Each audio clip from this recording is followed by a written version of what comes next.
Telugu Desam party 42వ ఆవిర్భావ సభ Hyderabad Nampally exhibition grounds లో ఘనంగా ప్రారంభమైంది. ఈ సభ పార్టీ జాతీయ అధ్యక్షుడు చంద్రబాబు నాయుడుతో పాటు తెలంగాణ టీడీపీ అధ్యక్షుడు కాసాని జ్ఞానేశ్వర్, ఏపీ టీడీపీ అధ్యక్షుడు అచ్చెన్నాయుడుతో పాటు తెలుగు రాష్ట్రాల ప్రతినిధులు, పార్టీ కీలక నేతలు హాజరయ్యారు.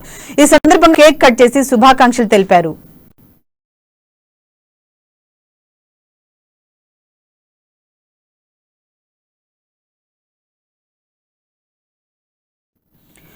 తెలుగు వాళ్ల కోసం ఏం చేయాలని ఎమ్మెల్యే క్వార్టర్స్ లో ఒక మీటింగ్ పెడితే ఆ విషయం ఆ నోట ఈ నోట అందరికీ తెలిసిపోయి భారీగా తరలివచ్చారని, దాంతో ఈ రాష్ట్రం కోసం ఎంతటి త్యాగమైనా చేస్తామని చెప్పి అప్పటికప్పుడు నిర్ణయం తీసుకున్న వ్యక్తి ఎన్టీ రామారావు అని చంద్రబాబు పేర్కొన్నారు. పసుపు రంగు శుభానికి చిహ్నమని, అందుకే నాడు ఎన్టీఆర్ ఆ విషయం దృష్టిలో పెట్టుకున్నారని చంద్రబాబు వెల్లడించారు. టీడీపీ జెండాలో నాగలి రైతు చిహ్నం, కార్మికుల చిహ్నం, గుడిస పేదవాడికి చిహ్నం అని వివరించారు.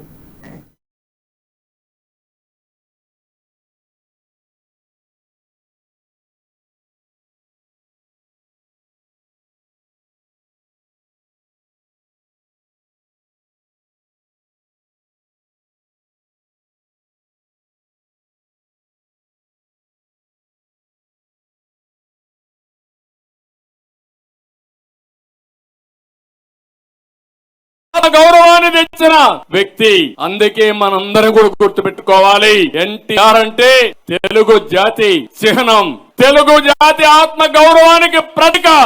అలాంటి మహనీయుడికి నివాళులు అర్పించడమే కాకుండా అలాంటి మహనీయుడి యొక్క స్ఫూర్తిని ఇప్పుడుండే యువతకు కూడా శిరోధార్యం అని చెప్పి మరొక్కసారి మీరికి తెలియజేస్తున్నా. తెలుగుదేశం పార్టీ ఎప్పుడు కూడా ప్రజల కోసమే ఆలోచించాం. అధికారంలో ఉన్నాం, ప్రతిపక్షంలో ఉన్నాం, మీకోసం ఆలోచించిన పార్టీ తెలుగుదేశం పార్టీ. అందుకే ఈ రోజు ఒక్క విషయం ఆలోచించాం. ఈ రోజు నుంచి మొట్టమొదటి మీటింగ్ అయింది. మళ్ళీ మహానాడు రాజమండ్రిలో పెడుతున్నాం. ఈ మధ్యలో 98 మీటింగ్లు, ఇది మొదటి మీటింగ్. రాజమండ్రి 100వ సభ. ఒక యుగ పురుషుడికి నివాళులు అర్పించాలంటే మనం.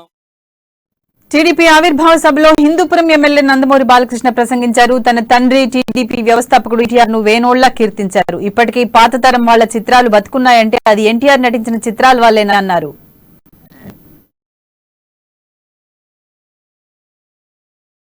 కదిలి వచ్చిన తెలుగుదేశం పార్టీ కార్యకర్తలందరికీ, కుటుంబ సభ్యులందరికీ, నా అభిమానులందరికీ, అలాగే పాత్రికేయులకు, print and media, print and electronic media, అలాగే మిగతా ప్రతి ఒక్కరికి, తెలుగుదేశం పార్టీ నాయకులందరూ కూడా నా హృదయపూర్వక కళాభివందనాలు తెలియజేసుకుంటూ, మరి ఈ రోజు మన తెలుగుదేశం పార్టీ 41వ సంవత్సరంలో పూర్తి చేసుకుని 42వ సంవత్సరంలోకి అడుగుతున్న ఈ శుభ సందర్భంగా మీ అందరికీ ఈ తెలుగుదేశం పార్టీని ఎన్నెళ్ళు మొదటి నుంచి కూడా తమ బుద్ధందలపై మోస్తూ అటు రెండు రాష్ట్రాల్లో కూడా ఈ యొక్క అంకిత భావంతో ఏదైతే మీరు పార్టీ కోసం శ్రమిస్తున్నారో, అకుట దీక్షతో మీరు ఈ పార్టీకి పనిచేస్తున్నారో అందరూ కూడా, అలాగే యువతరానికి ప్రతినిధులు, నవతరానికి నాయకులు, భావితరాలకు భారతదేశ మహాశక్తి తెలుగు యువతకు అందరికి కూడా నా హృదయపూర్వక ఈ యొక్క తెలుగుదేశం పార్టీ ఆవిర్భావ దినోత్సవ అభినందనలు తెలియజేసుకుంటూ, అలాగే ముఖ్యంగా నన్ను అందరి గుండెల్లో